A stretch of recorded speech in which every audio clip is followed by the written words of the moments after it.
Greenland is not just ice and rock. It is a mirror reflecting how the world now handles power. In recent days, the White House said something extraordinary, that the US military is always an option when it comes to acquiring Greenland.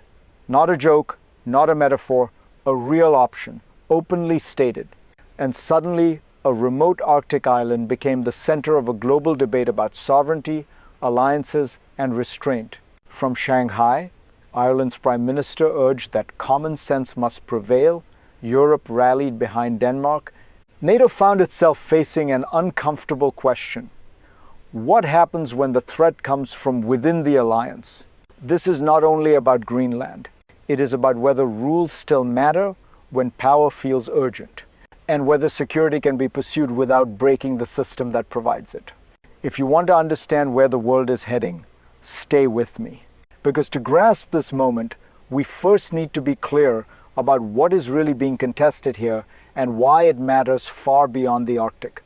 At its core, this debate is not about ownership. It is about authority. Greenland is an autonomous territory within the Kingdom of Denmark, with its own parliament and self-government. Its sovereignty is not ambiguous under international law. And yet, the discussion has shifted from diplomacy to leverage, from negotiation to options, including military ones. The United States argues from a security perspective. The Arctic is opening. Russia is militarizing. China is watching. Greenland sits at the crossroads of these realities. From Washington's view, geography has become destiny. Europe argues from a different logic. Sovereignty is not conditional. Borders are not negotiable.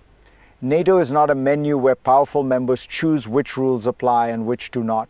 This is why European leaders reacted so quickly and so firmly. Not because Greenland is large or small, but because if this principle bends once, it will bend everywhere. And to understand how we arrived at this moment, we need to step back into history, geography, and the long arc of Arctic power. To understand this moment, we have to rewind. Greenland has always been more than a frozen landmass. During the Cold War, it was a strategic outpost. The United States established a military presence there not to claim territory, but to watch the skies to detect Soviet missiles crossing the Arctic. Geography, once again, shaped strategy. That logic never disappeared. It simply went quiet. After the Cold War, the Arctic faded from headlines.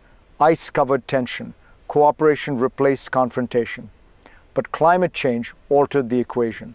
Melting ice reopened sea lanes, exposed resources, and pulled the Arctic back into the center of global competition. Greenland sits on the North American continent, yet it is politically and culturally tied to Europe. That dual identity made it stable, but also strategically tempting. As great power rivalry returned, the island's location regained its old significance, now multiplied by new technologies and new threats. What we are witnessing is not a sudden impulse. It is the reactivation of an old strategic instinct updated for a more fragile world. And when old instincts collide with modern rules, friction is inevitable. That friction soon turned into something more visible. The turning point came when language changed. For decades, Arctic security was discussed quietly, behind closed doors. Then suddenly, the White House said the unthinkable out loud. The use of the US military was not off the table. In diplomacy, words matter. And this sentence landed like a shockwave across Europe. Denmark heard an implicit threat. European leaders saw precedent being tested. NATO, an alliance built on collective defense, was confronted with a paradox. What if pressure comes not from an adversary, but from the strongest member itself? Denmark's Prime Minister warned that any attack on Greenland would mean the end of NATO. Ireland's leader called for common sense. 6 European nations issued a joint statement defending sovereignty and territorial integrity. This was not panic. It was containment of an idea that could spiral. Because once force is mentioned, even hypothetically, trust erodes quickly. Allies begin calculating instead of coordinating. If this escalation feels sudden, pause and ask yourself, How did we move so fast from cooperation to coercion? To answer that, we must look beneath the headlines at the hidden mechanisms quietly shaping this confrontation. Beneath the headlines, a quieter mechanism is at work. This is not a clash of personalities. It is a collision of systems. The United States operates from a security-first doctrine where strategic necessity can override convention. Europe operates from a rule-based order where legitimacy comes from law, process, and consent.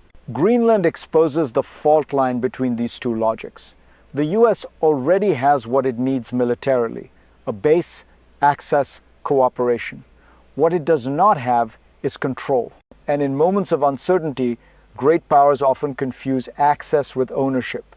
At the same time, institutions meant to manage these tensions are weaker than before.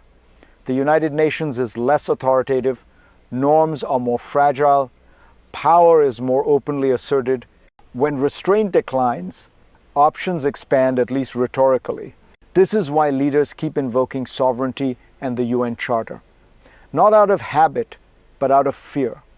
Because once rules are treated as flexible, they stop protecting anyone. And that is the hidden danger here. Not Greenland itself, but the precedent being normalized. When systems begin to bend, stress follows. And that stress inevitably produces a second crisis, one that moves from principle to people. The second crisis is quieter but more destabilizing. After the military rhetoric, Washington shifted tone. Officials stressed there would be no invasion. Instead, another idea resurfaced: buying Greenland. On paper, it sounded calmer. In reality, it deepened the fracture.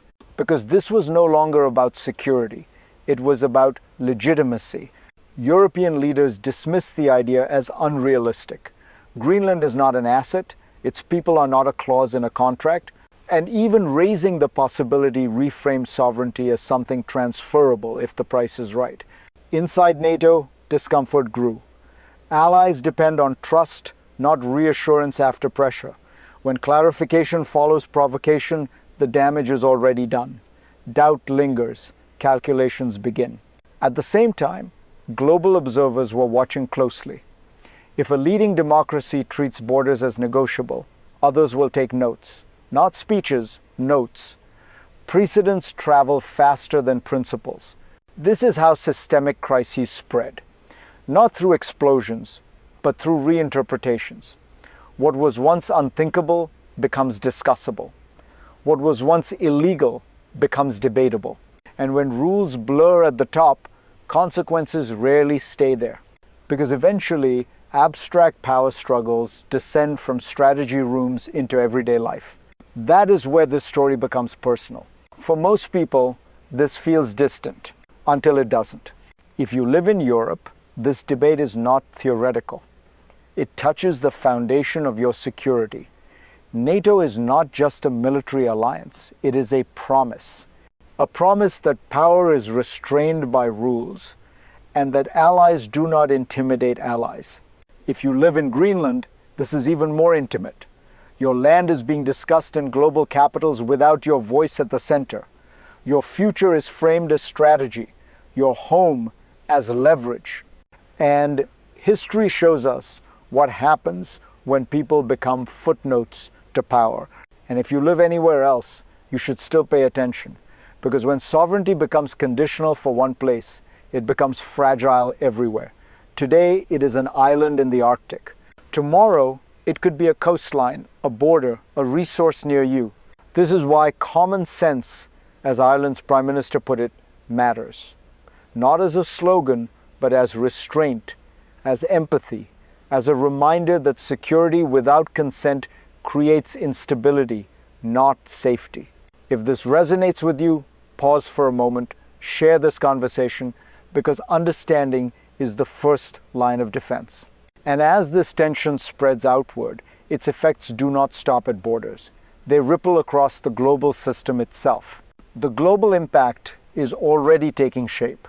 What happens in Greenland does not stay in the Arctic. It sends signals to Moscow, to Beijing, to every country watching how Western power now behaves.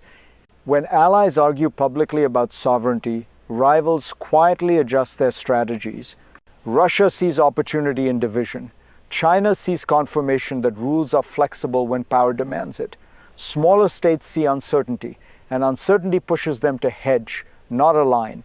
This is how influence drains from institutions without a single vote being taken. The Arctic itself is becoming a testing ground. Security there cannot be unilateral.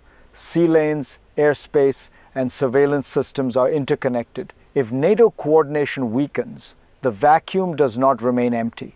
It is filled. This is why European leaders emphasize collective action, not because they oppose Arctic security, but because they understand that fragmented security is weaker security. Power exercised alone invites counterpower. The deeper risk is not confrontation today, but normalization tomorrow.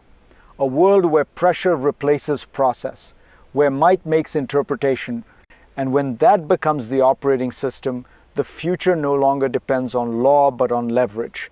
So what comes next depends on choices made now. And those choices point toward three possible paths forward. Looking ahead, three futures emerge. The first is the constructive path. The United States reaffirms its commitment to alliances, works through NATO, and strengthens Arctic security collectively. Greenland's status remains untouched, cooperation deepens, and restraint restores trust. Power is exercised, but within rules. This path stabilizes the system. The second is the managed tension path. Rhetoric stays sharp, but actions stay contained. Sovereignty is respected in practice, even as pressure simmers beneath the surface. Alliances hold, but confidence erodes slowly.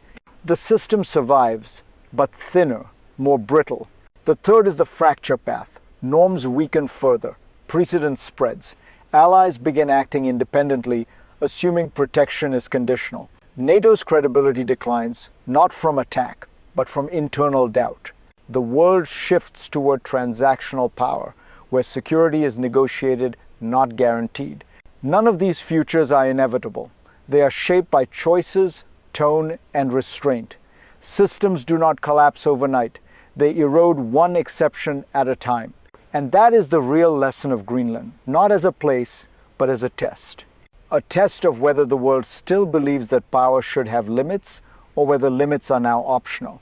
Greenland forces us to confront an uncomfortable truth. The most dangerous moments in history are not when rules are broken loudly, but when they are questioned casually, when force is mentioned as an option, when sovereignty is discussed as negotiable, when allies reassure after they alarm. This story is not about ice, minerals, or bases. It is about whether the post-war order still constrains power or merely advises it. The difference matters more than any territory. Ireland's call for common sense was not naive. It was strategic, because restraint is not weakness. It is the discipline that keeps systems intact. Once that discipline fades, even the strongest alliances hollow out from within. The future will not be decided in Greenland alone. It will be decided by how seriously we treat principles when they become inconvenient. If you want to understand the next chapter of global power, don't look only at conflicts. Look at how leaders talk before conflicts begin. That is where systems reveal themselves. If this analysis helped clarify the moment, stay with me. The next conversation will explore how power is quietly reshaping the world before most people realize it.